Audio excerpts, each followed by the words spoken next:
Rebecca here, and this is Joachim. And this is Åsa. And we're here today talking about Swimrun, and we're going to give you some tips on how to practice your run for a swimrun, because it can be quite different from the regular running if you're doing a regular running race, right? That's right. You have a very kind of different terrain to run in, and you have a lot of equipment because of you swim and then you're gonna run.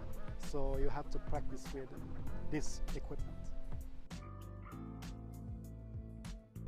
So tip one will be to practice with your partner, so you actually know how to run together. Because you can't be more than 10 meters away during the race, so you have to stick together during the run. And you have to feel each other. If the other one gets really tired, maybe you need to put on a bungee cord. Yeah. It could be really tricky to run with a bungee cord, so you have to really practice on it, and the length between you and the length of the bungee cord, so it's adjust for you when you're running. So practice with that, and also it's important to know how far you're going to run in the race, so you actually can go out and do the distance and feel how maybe one of you is stronger the longer you will run in time, and in that way you have to practice that part also.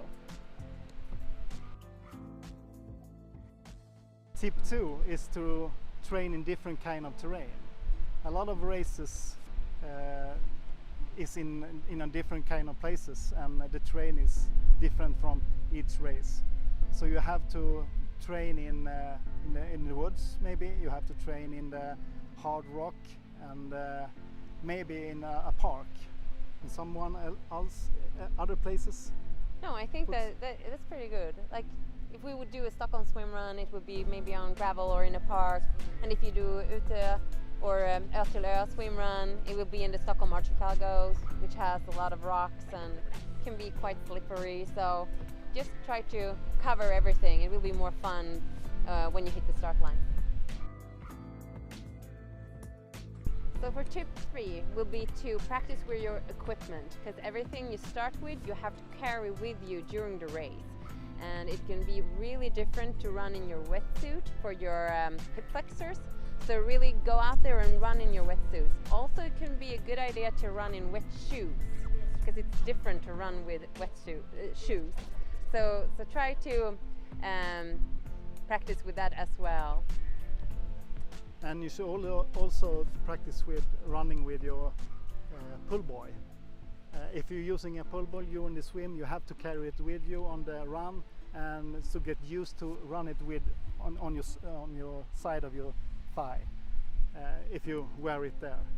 And also to get used to where you have your paddles during the run, if you use paddles during the swim.